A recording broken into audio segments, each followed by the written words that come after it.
Hello, welcome back to my channel.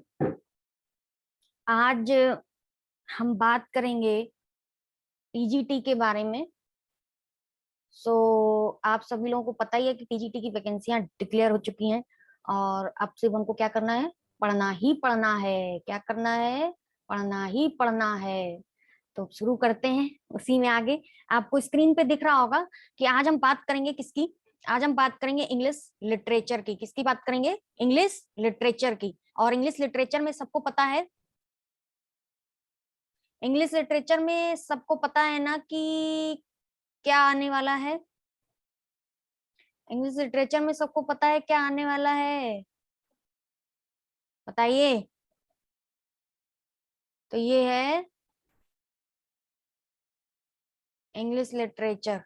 English literature में सबको पता है 4 राइटर्स आ रहे हैं और उनके बारे में आएगा। जो लास्ट ईयर सिलेबस था, सिलेबस एज इट इज वही सेम है, कुछ पैटर्न चेंज नहीं हुआ है। तो अब हमको जो काम करना है वो उसी सेम उस पे करना है। तो हम रिवाइजिंग स्टार्ट करते हैं आज से।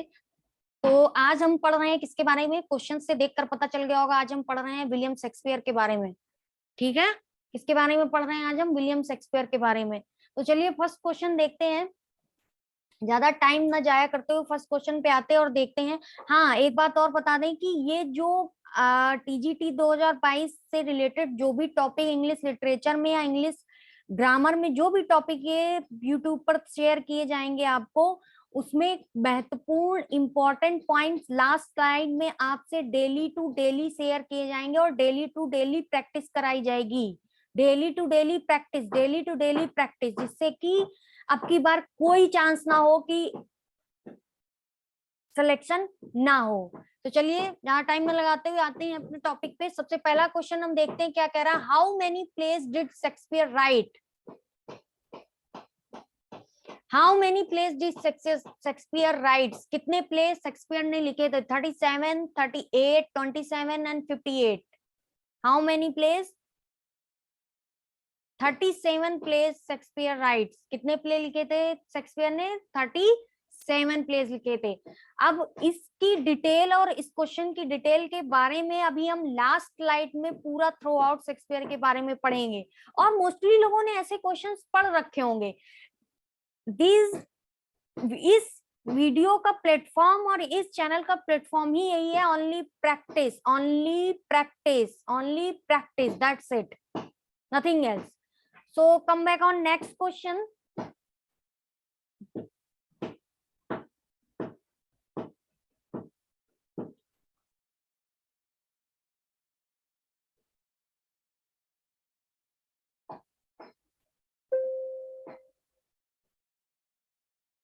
क्वेश्चन कहाँ है भाई?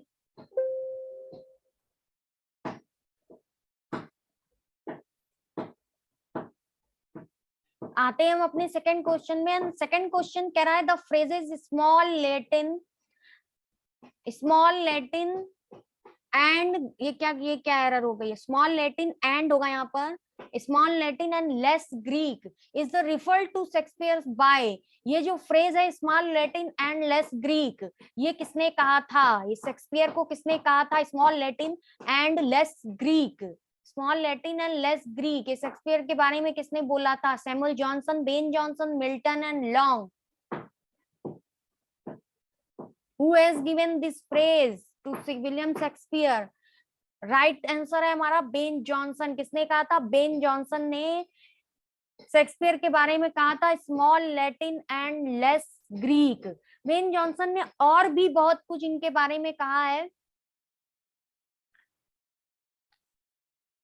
जिसको कि हम आगे क्वेश्चंस में पढ़ते जाएंगे। Next, move to next question. In Shakespeare tragedies the dominant note is, in Shakespeare tragedies the dominant note is. इस क्वेश्चन का मतलब है कि शेक्सपियर ने जो ट्रेजेडी दी थी उसमें जो इंपॉर्टेंट डोमिनेंट नोट एक मिलता था, पूरी एक ट्रेजेडीज से जो एक मेन पैटर्न उनका निकल के आता था, वो क्या पैटर्न वो यूज करते थे?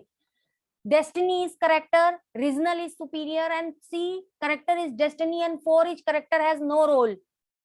Which option is correct? Shakespeare अपनी ट्रेजेडी में कौन सा नोट यूज करते थे। डोमिनेंट नोट उनका मोस्टली क्या होता था, character is destiny. Right option है सी, करेक्टर इज डेस्टिनी वो यूज करते थे। Move to next question. Which play of Shakespeare is said to be unfinished?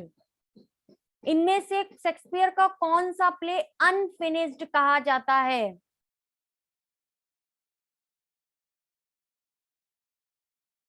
Hamlet, King Lear आपने पढ़ा होगा, ये दोनों उनकी फेमस ट्रेजेडीज थी, 4 ट्रेजेडीज थी जिनको हम पढ़ते हैं होकम। Hamlet, Othello, King Lear and Macbeth, ये सबको रट गया होगा। जिन्होंने लास्ट ईयर पढ़ा होगा सबको रट गया होगा, Hamlet, Othello, King Lear and Macbeth. But revise revise revise is most important key to success. Hamlet, Othello, King Lear, Macbeth, इनकी 4 ट्रेजेडीज थी। इनमें से कौन सा अनफिनिश था? Henry eight. क्योंकि हम लोगों ने उनके बारे में, शेक्सपियर के बारे में जब पढ़ा है तो उसमें पढ़ा है कि जब हेनरी एट थिएटर में परफॉर्म हो रहा था तभी आग लग गई थी। That's why Henry eight is unfinished.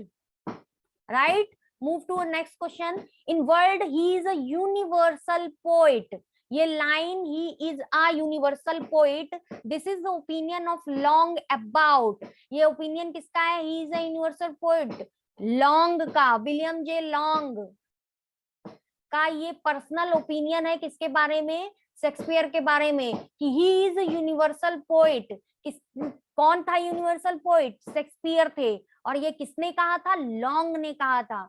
He is a universal poet who has said about Shakespeare, William J. Long. Right, move to next question. Oh, कहाँ गया? आ गया। To study nature in his work is like exploring a new and beautiful country. Who said it about Shakespeare? To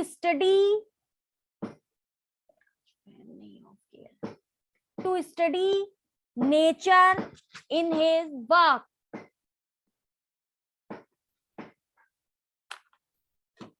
questions का answer बताइए।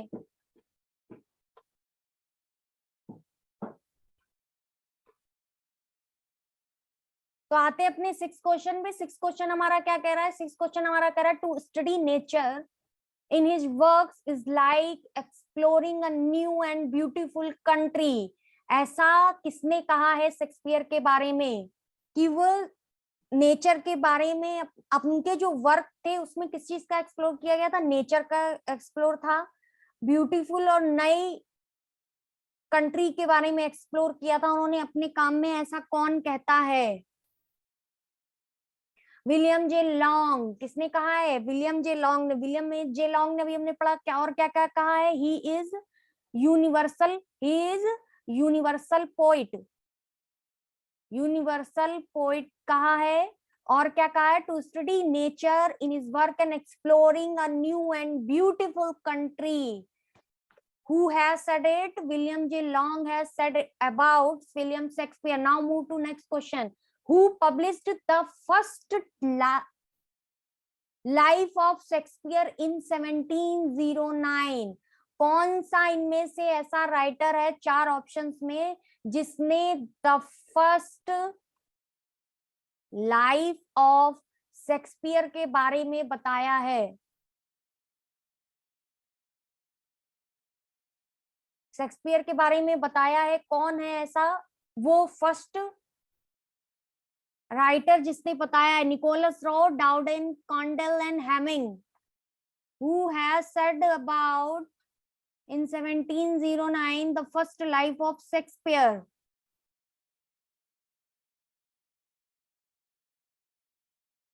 Nicholas Rowe. याद रखना है ये questions. किसने बताया है first life, the first life of Shakespeare in 1709? which one? 1709 को the first life of Shakespeare, the first life of Shakespeare in 1709 Nicholas Rowe. किसने कहा है? निकोलस रो ने। नेक्स्ट आते हैं, हु अटैक्ड शेक्सपियर। कहा है इन द सेंस का मतलब आप समझे ना कि उन्होंने ये एक बुक पब्लिश की है शेक्सपियर के बारे में। क्या पब्लिश की है? बुक एक पब्लिश की है, the first life of Shakespeare. एक बुक है जो 1709 में पब्लिश की है निकोलस रो ने। आते move to next question, who attacked Shakespeare in a pamphlet called A Groat's Worth of Wit, bought with a million of repentance? किसने attack किया था शेक्सपियर पे ये बोल के कि A Groat's Worth of Wit?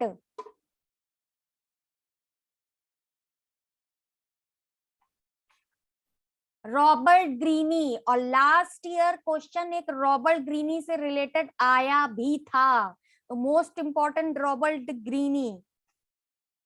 Next move to next question, Globe and Blackfriars are the names of theatre which are associated with.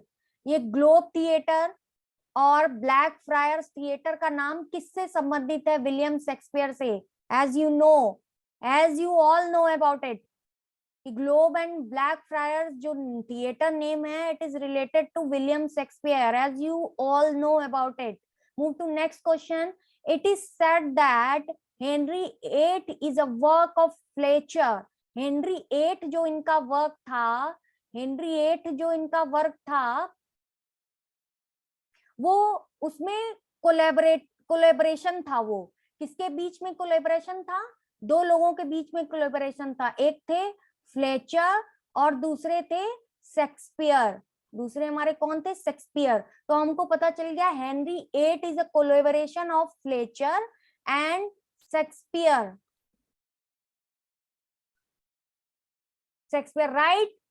Right, I think ये 10 question practice करा दी गई। Now move to important points related to William Shakespeare. अब हम लोगों ने Shakespeare के बारे में बहुत पढ़ रखा है। ओह, पेन भी जो है ना, हम लोगों ने शेक्सपियर के बारे में पढ़ रखा है कि नहीं? बहुत लास्ट ईयर तो बहुत तेजी में पढ़ रखा है हम लोगों ने विलियम शेक्सपियर के बारे में। चलो आते हैं हम विलियम शेक्सपियर के बारे में क्या क्या पढ़ रखा है वो हम यहाँ पर लिखेंगे। अब रेड ठीक दिख रहा है ना? चलिए, विलियम शेक्सपियर कब पैदा हुए थे? फर्स्ट पॉइंट से अब सारा पॉइंट इनका कंफर्म। अब चलिए पहले विलियम शेक्सपियर के बारे में पढ़ते हैं, फिर कुछ और भी इंपॉर्टेंट पॉइंट है जो डेली टू डेली हम लोगों को पढ़ने हैं।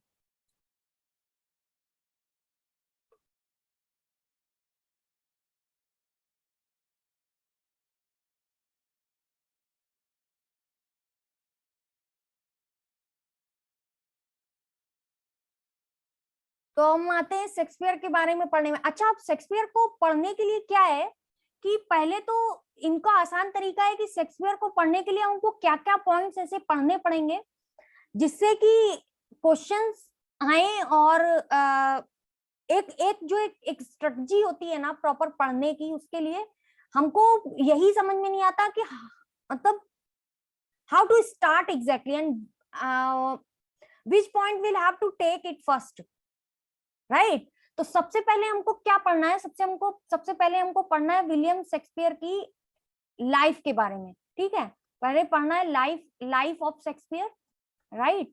कि क्या रिलेटेड था, इनकी कौन क्या था, ये लाइफ ऑफ शेक्सपियर पढ़ना है। Then we read about literary career, जो उनका लिटरेचर से रिलेटेड करियर था, जो उनका क्या बोल रहे हैं, लिटरेचर से रिलेटेड जो भी करियर था उनका, उसके बारे में पढ़ना है। नेक्स्ट हम आते हैं कि और क्या पढ़ना है, जो राइटर्स हैं उन्होंने जो भी विलियम शेक्सपियर के बारे में कहा है वो पढ़ना है।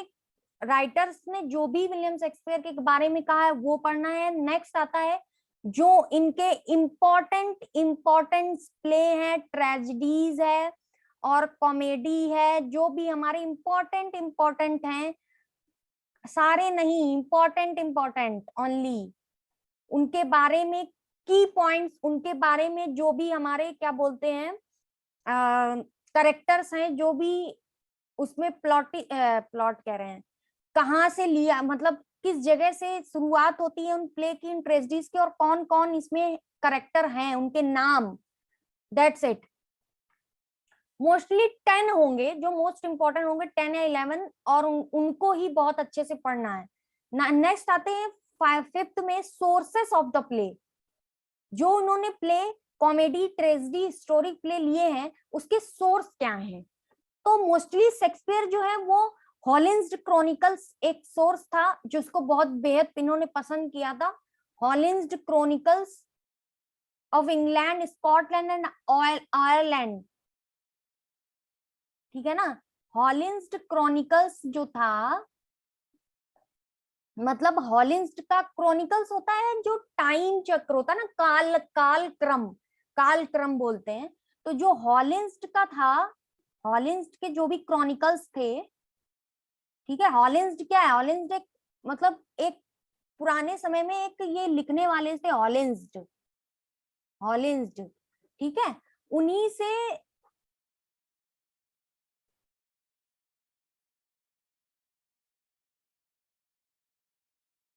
पुराने समय में क्या था कि ये उन्हीं से इन्होंने ये चीजें ली थी, ठीक है।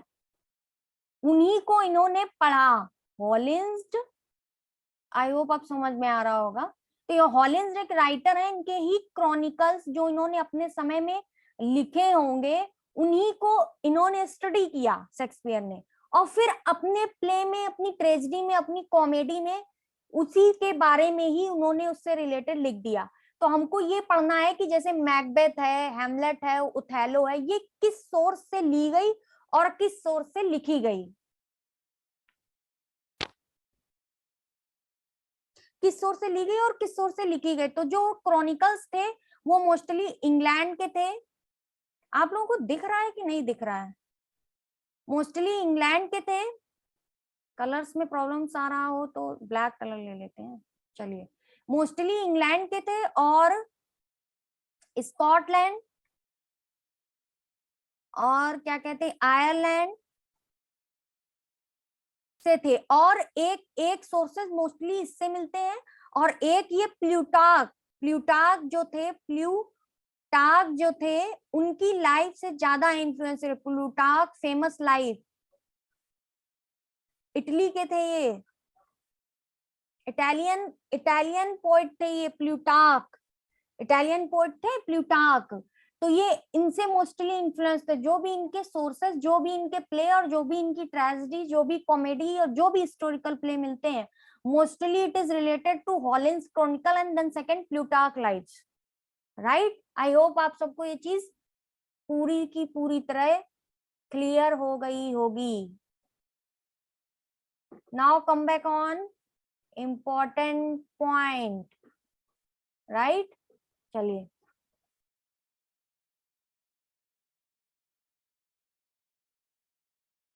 अब हम आते हैं इनका बर्थ। बर्थ कब हुआ? 23 अप्रैल, सबको पता है, 23 April 1564, and baptized after 2 days, baptized after 2 days।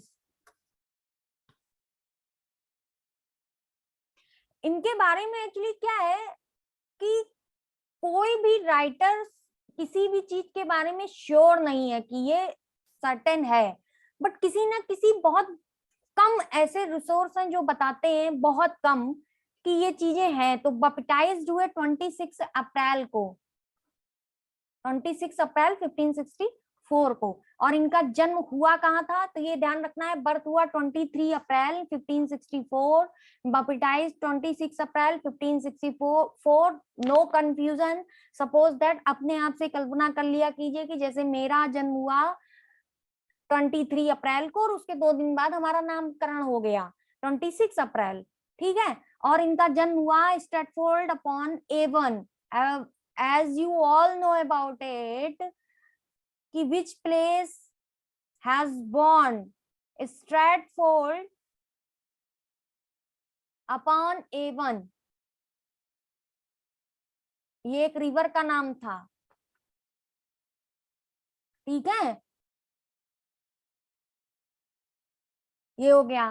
Father mother name John Shakespeare और मैरी, जॉन शेक्सपियर और क्या नाम था, John Shakespeare and Mary, mother का नाम था मैरी आर्डन। इनके फादर क्या थे, इनके फादर मल्टी वर्कर थे, ग्लोव्स मेकर भी थे और टेनरी में भी काम करते थे, ट्रेडर भी थे। तो इनके फादर का वर्क जो था वो मल्टी मल्टी इसमें काम करते रहते थे वो। मैरी आर्डन, ठीक है, उसमें काम करते रहते। तो हमने पढ़ा birth, mother father John and Mary Arden. अब आगे आते हैं कि क्या रहा इनकी लाइफ में।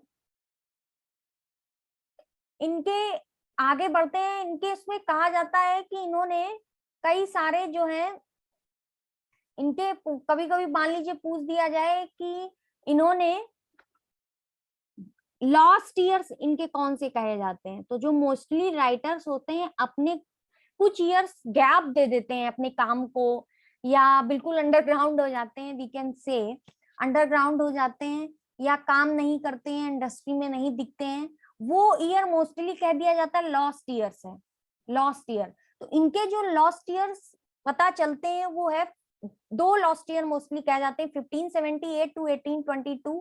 क्वेश्चन आ सकता है कि विलियम शेक्सपियर के लॉस्ट ईयर कौन कौन से कहे जाते हैं। 78 पहला एक ये कहा जाता है, सेकंड कहा जाता है 1585 से 92। ये दो जो ईयर्स हैं वो लॉस्ट ईयर्स के रूप में बताए जाते हैं। फर्स्ट पीरियड जो ये इन्होंने कवर किया था, उसके लास्ट 82 लास्ट में इनकी ये शादी हो गई थी। मैरी टू किससे शादी हुई थी इनकी, मैरी, मैरी से हुई थी, मैरी तो इनकी मदर का नाम था। शादी हुई थी एन हैथवे, ठीक है, जो इनसे 8 ईयर सीनियर थी, जो इनसे क्या थी, 8 ईयर सीनियर थी, ठीक है। तो अब हमने इतना पढ़ लिया, 1578 से 82 याद रखिएगा, 1585 से 92 याद रखिएगा, ठीक है। 1564 बॉर्न हुआ और अब हम आ गए 1578। बच्चा बड़ा भी तो होगा, बढ़ते बढ़ते बड़ा होगा। तो 1578 में क्या हुआ था कि इनको अपना, शेक्सपियर को अपना ग्रामर स्कूल छोड़ना पड़ा था जहाँ ये पढ़ रहे थे। वहां से फादर के कुछ क्राइसिस हुए इनके, तो उस वजह से इनको ग्रामर स्कूल लेफ्ट करना पड़ा अपना। तो ये उसी समय से इनका लास्ट ईयर चलने लगा था 1570 और लास्ट 82 तक, 78 देन 79 80 एंड देन 81, ये पीरियड। और 82 लास्ट में इनकी मैरिज हो गई किससे, एना हाथवे से, एना हैथवे से इनकी मैरिज हो गई, जो 8 ईयर इनसे बड़ी थी। Now come move on next point. 1585 और 92 ड्यूरिंग द सेकेंड पीरियड जो लास्ट ईयर था, there was only 4 documented fact about, ये केवल बहुत कम ऐसे डॉक्यूमेंट है जो कहते हैं शेक्सपियर के बारे में, क्योंकि 1578 से 82 में इनकी लास्ट में मैरिज हो गई और 1583 इनके एक बेटी हुई जिसका नाम था सुजैन, और फिर 1585 दो बच्चे हुए इनके, हेमनेट एंड जुडिथ, ये हुए इनके दो बेटे हुए, हेमनेट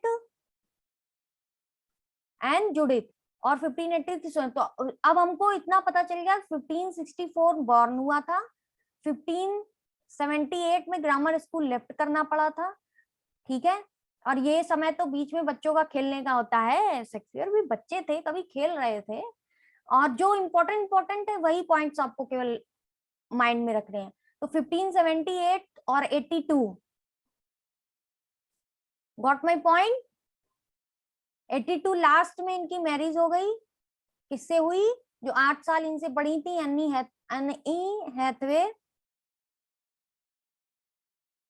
हैथवे से हुई। और 83 में सुजैन एक बेटी हुई, 85 में हेमनेट, जो चलो 85 तक क्लियर हो गया। अब आते हैं नेक्स्ट पॉइंट की 1592 1587 में लंदन चले गए थे, 1587 में लंदन चले गए थे। 1592 he is referred in a well known pamphlet called Godsworth, हमने अभी पढ़ा है ना, Godsworth of Wit, जो कि किसकी थी, रॉबर्ट ग्रीनी की थी, जो कि किसकी थी, रॉबर्ट ग्रीनी की थी। ठीक है। फिर आते हैं 1592 में, 1592 फिर आते हैं 1596। हेमनेट डाइड हो गया। हेमनेट क्या हो गया? हेमनेट की, इनका जो एक बेटा था उसकी मृत्यु हो गई। 11 साल का था वो तब, 11 एज में था, एज ऑफ 11 में तब उसकी मृत्यु हो गई। और हमने बताया 1587 मतलब 1585 में बच्चे हुए, 1587 में ये लंदन चले गए थे। ये कहाँ चले गए थे? लंदन। एंड 1592 इनका लिटरेरी करियर मोस्टली धीरे धीरे धीरे धीरे स्टार्ट होने लगा था। राइटर्स इनको जानने लगे थे। और फिर 1580 सॉरी 95 में 96 सॉरी हेमनेट की डेथ हो गई। तो हम 1596 तक पहुंच गए।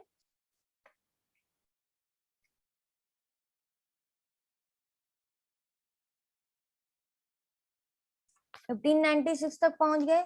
और इसी में फिर अब आते हैं 1596 से, अब इनके बारे में जो भी 1660 तक है उसमें इन्होंने कई प्ले लिखे। लिटरेरी करियर मोस्टली यहीं पर हम लोग रटते रहते हैं, पढ़ते रहते हैं कि क्या क्या इन्होंने लिखा। 154 सोनेट्स लिखी, 154 सोनेट्स लिखी। ठीक है। कई राइटर्स ने इनके पीरियड्स को, इनके जो लिटरेरी पीरियड्स है उसमें कई सारे पीरियड में डिवाइड किया है। वो हम नेक्स्ट लेक्चर में पढ़ेंगे क्या क्या किस किस राइटर ने क्या क्या बोला, उन्होंने कौन कौन सी ट्रेजेडी दी। ठीक है। और किसी बहुतों ने इनके ऊपर बुक्स भी लिखी हुई हैं। अब हम आते हैं ये, उससे पहले हम एक स्लाइड में पढ़ते हैं लिटरेचर होता क्या है। लिटरेचर क्या होता है? Mostly literature is the reflection of life.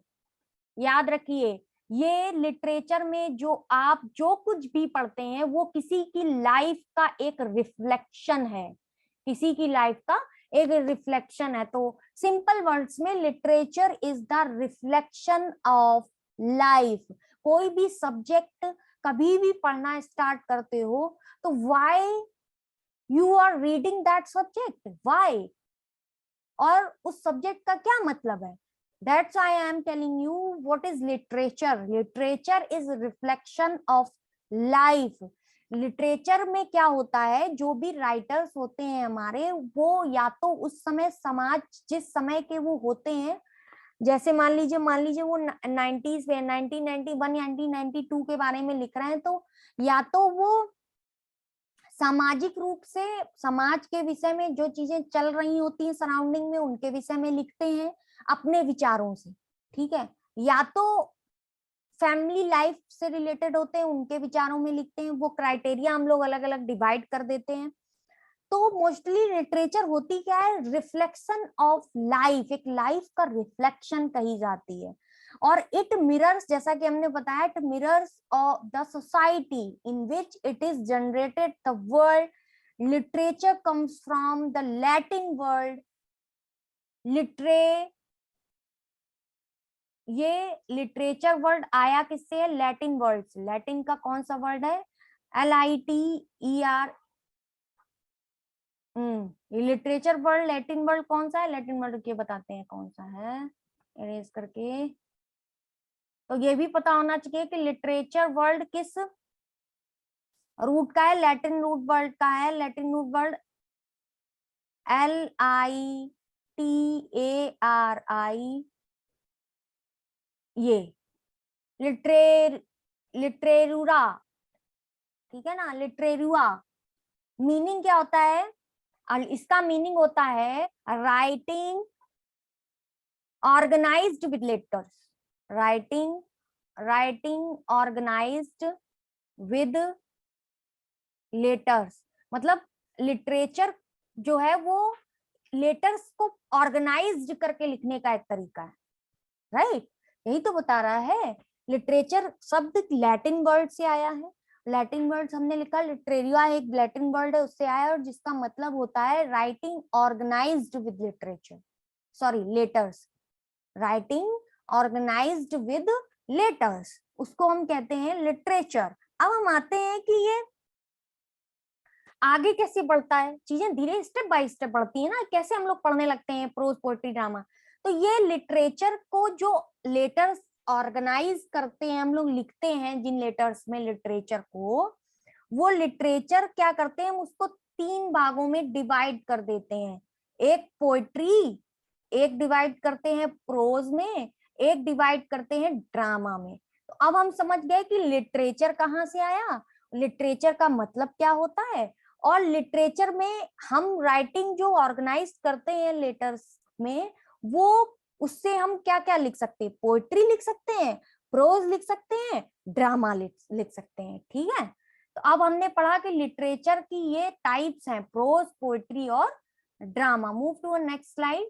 हम नेक्स्ट स्लाइड में आते हैं। ये है हमारा प्रोज, ये हमारा क्या है, प्रोज। प्रोज में ये वैरायटी ऑफ प्रोज है और forms of pros next slide में आपको दिखाएंगे। प्रोज भी 2 तरीके से डिवाइड हो गया। अभी हमने पढ़ा लिटरेचर, ठीक है, लिटरेचर, लिटरेचर पढ़ा क्या होता है, उसमें 3 पार्ट हो गए, पोएट्री, प्रोज और ड्रामा। ठीक है, अब हम आते हैं इनके बारे में पढ़ते हैं। तो अब प्रोज, प्रोज में वैरायटी ऑफ प्रोज और फॉर्म्स ऑफ प्रोज।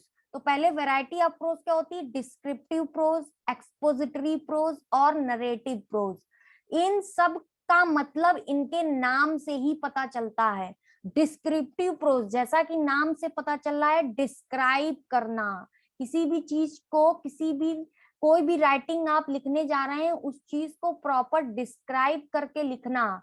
ठीक है, क्या होता है, डिस्क्रिप्टिव, डिस्क्राइब करके लिखना डिस्क्रिप्टिव। एक्सपोजिटरी प्रोज मतलब किसी भी लिखी हुई चीज को प्रॉपर एक्सपोज करना, प्रॉपर उसका एक्सप्लेन करना, प्रॉपर एक्सपोज करना यानी प्रॉपर एक्सप्लेन करना, किसी भी चीज के बारे में प्रॉपर एक्सप्लेन करना। नरेटिव प्रोज, नरेट करना, किसी की चीज के बारे में बहुत ज्यादा नहीं, शॉर्ट में एक नरेट कर देना। तो ये वेराइटीज ऑफ प्रोज है, डिस्क्रिप्टिव, एक्सपोजिटरी एंड नरेटिव। ये आपके काम की चीज नहीं है, बट नॉलेज के लिए इंपॉर्टेंट है। अब आते हैं फॉर्म ऑफ प्रोज, ये हमारे काम की चीज है। तो फॉर्म ऑफ प्रोज को 2 भागों में डिवाइड किया गया है, fictional and non fictional. Fictional में और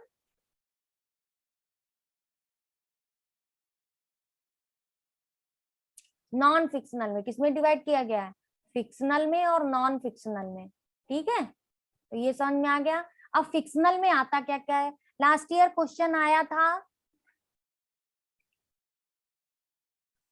क्वेश्चन आए थे ना, फिक्शन होता है, नॉन फिक्शन। फिक्शनल, फिक्शनल होता क्या है,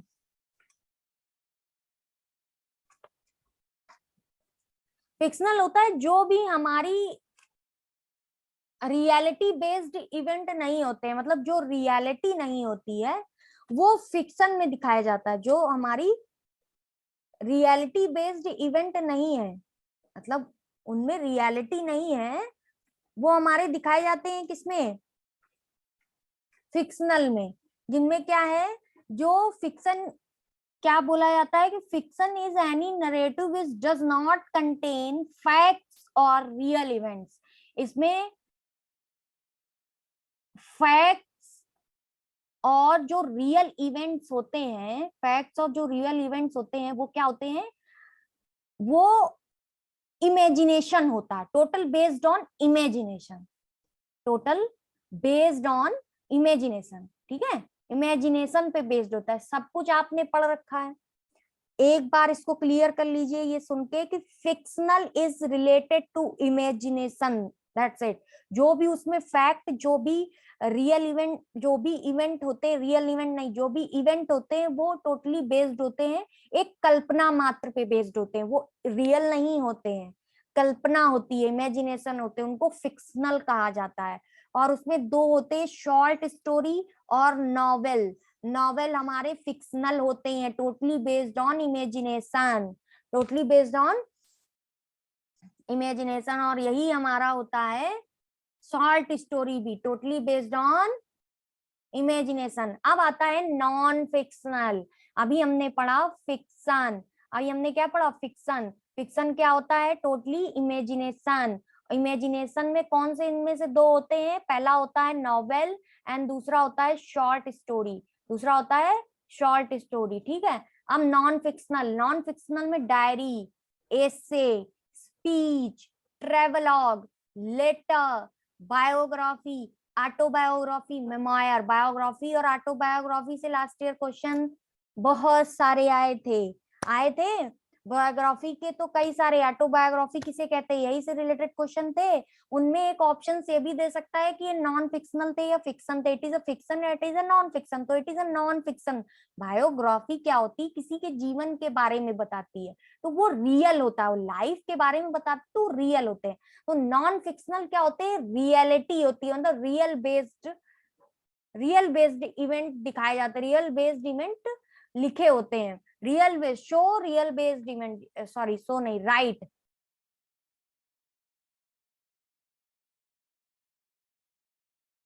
तो क्या होगा, right, right real based events, ठीक है। राइट रियल बेस्ड इवेंट होते हैं किसमें, नॉन फिक्शनल में। इसमें होते हैं नॉन, उसके टाइप सुनो, diary, essay, biography, autobiography, memoir, travelogue, speech, ये सब। लेटर, लेटर भी दो टाइप से होते हैं, एक होता है फॉर्मल, एक होता है इनफॉर्मल। जो हम लोग फॉर्मल मतलब जो हम लोग प्रॉपर ऑफिस, स्कूल और ऐसे फॉर्मल इंस्टीट्यूशन, ऐसे फॉर्मल प्लेसेस पे जो लिखते हैं वो फॉर्मल होते हैं ऐसे। और इनफॉर्मल होते हैं जैसे किसी दोस्त को लिखा, घर में मम्मी पापा को लिखा, तो वो इनफॉर्मल होते हैं, उनमें कोई एक प्रॉपर पर्टिकुलर लैंग्वेज यूज नहीं करते हैं, इसलिए उसको इनफॉर्मल कह देते हैं। और फॉर्मल लेटर वो होते हैं जो प्रॉपर एक ऑर्गेनाइजेशन में किसी को लिखे जाते हैं, उनको फॉर्मल कहते हैं, क्योंकि उनकी लैंग्वेज एक डिसिप्लिन वे में होती है। दैट्स इट, ठीक है। आई होप आपको ये सब चीजें समझ में आई होंगी। तो ये हो गया हमारा प्रोज, ये हमारा क्या हो गया, प्रोज। अब हम आते हैं पोएट्री पे। अभी हमने क्या पढ़ा, प्रोज, अब हम आते हैं पोएट्री पे। पोएट्री पे हमने कई चीजें पढ़ रखी, कई तरीके की होती है, वर्स होते हैं, सोनेट होता है, और क्या होता है, हाइकू, हाइकू पढ़ा है आपने, ये सब लिटरेरी टर्म पढ़ाएंगे तब उसमें पढ़ाएंगे। और जितनी चीजें हैं सब रिवाइज चल रही, हाइकू, ओड होता है, लिरिक होता है, एलेगी होती है, ये सब क्या होते हैं, ये टाइप होते हैं, स्टेंजा होते हैं, रिदम होता है, स्टेंजा सॉरी, ये सब हमारे क्या होते हैं, पोट्री। अब आ जाते हैं ड्रामा। ड्रामा में हमारा क्या आता है, मेलो ड्रामा, मेलो ड्रामा, मोस्टली ट्रेजेडी, ट्रेजेडी हो गई, कॉमेडी, ये सब हमारे किसमें आते हैं, ड्रामा के पार्ट हैं ये हमारे। मेलो drama, tragedy, comedy, tragic comedy, एक क्या रह गया, ट्रेजिक कॉमेडी, ये हमारे ड्रामा के पार्ट होते हैं। I hope prose, prose, poetry और क्या बोलते हैं, ड्रामा, इन चीजों के बारे में पता चल गया होगा। और लिटरेचर कहाँ से आया ये भी पता चल गया होगा, लिटरेचर क्या होता है ये भी पता चल गया होगा, और शेक्सपियर के बारे में भी पता चल गया होगा। शेक्सपियर से रिलेटेड और भी क्वेश्चंस आगे प्रैक्टिस होती रहेंगी इस चैनल में, सिर्फ practice practice practice, that's it. Okay, so thank you so much